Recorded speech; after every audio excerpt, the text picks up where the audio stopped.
Hi guys! Kumusta? Ako si Red Quaresma at welcome back sa aking channel. At kung bago pa lang kayo sa aking channel, huwag niyo kalimutan na mag-subscribe at sipan na rin tiny bell button doon sa baba para updated kayo kung meron ako mga bagong video na i-upload dito sa aking channel. At para sa video ito, another reaction video na naman ang gagawin ko. So magre-react nga ako guys dito sa Day 16, Michael Sager apektado sa komento ng ibang housemates.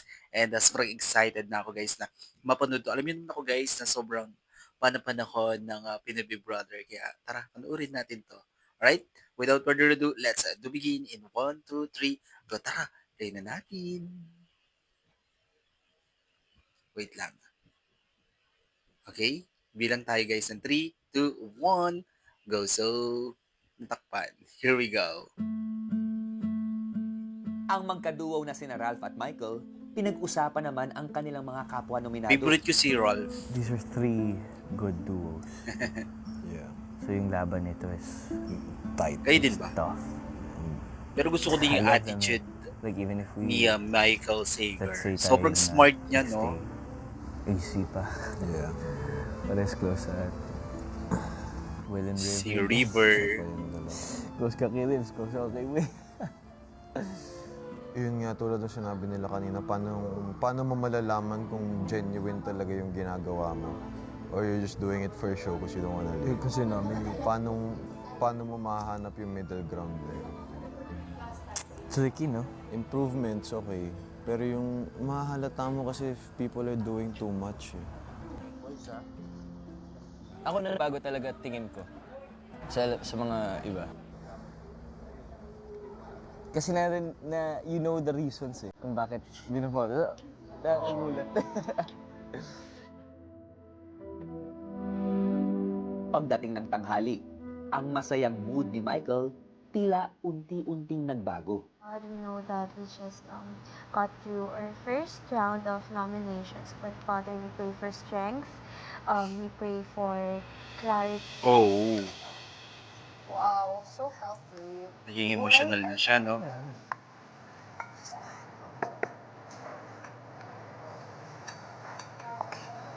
Thank you so much. Maya-maya pa, humiwalay si Michael sa mga kasama at nagtungo sa garden. Agad naman siyang sinundan ni Ralph.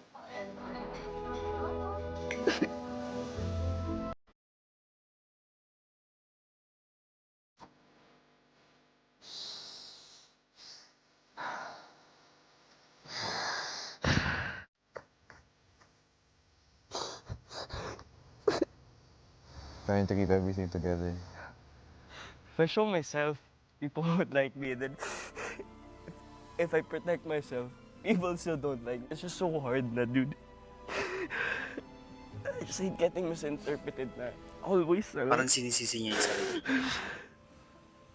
Siguro disappointed na talaga po sa sarili ko kasi kahit ano na ipakita ko, Oh, may mali pa rin. Kaya siguro po, kaibigan. hirap na hirap talaga ako makahanap ng mga kaibigan ko po. Parang hindi naman, no? Sa Sobrang palagay mo, very good bakit guy ni nanominate Michael ang Sager, duo no? ninyo Sobrang ni masayahing tao.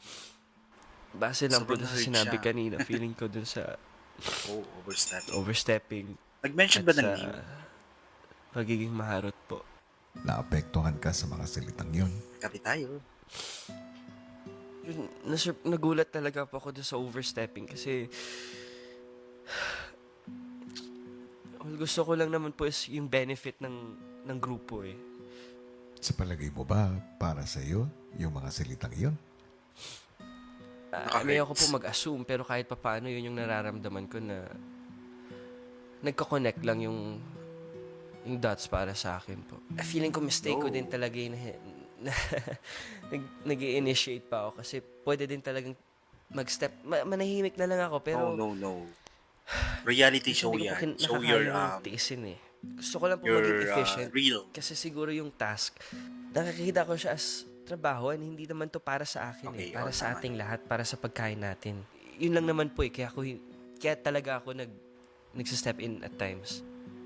Bakit ganyan na lang kahalaga para sa iyo ang maging efficient? Gusto ko lang laging makatulong. Yun lang naman po eh. Gusto ko laging makatulong po sa grupo namin. Sa labas ng bahay ko, sinong tinutulungan mo? Sarili ko po. Most of the Independent time kasi nung umuwi po ako dito, inaccept ko talaga yung independence. Malapit po sa pamilya ko, mama's boy ako, kaya gusto ko po lahat ng gastusin ko dito, lahat ng yung desisyon ko to, ako yung sasagot. Ganito bang nakasanayan mo? Yes po, kuya. Parang kung may problema po, gusto ko ako yung mag-manage or ako yung magsosolve.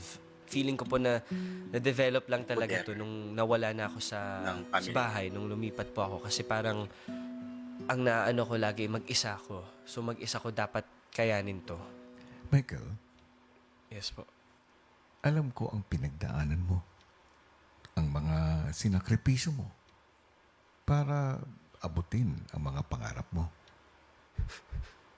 Pero gusto kong malaman mo, hanggat Grabe mong advice si dito Kuya, ka no? sa bahay ko, hindi Dream ko mo din yun, mabigyan ng kailangan advice si Kuya. mag-isa.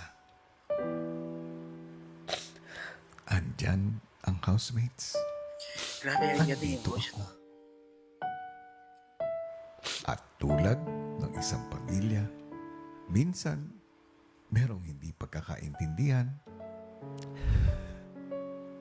Pero hindi nag-iiwanan. Grabe naman Kuya, nagpapaiyak kayo. Grabe si Michael Sager, nakakadala. Anyway, supportahan natin si Michael Sager at saka si Ralph.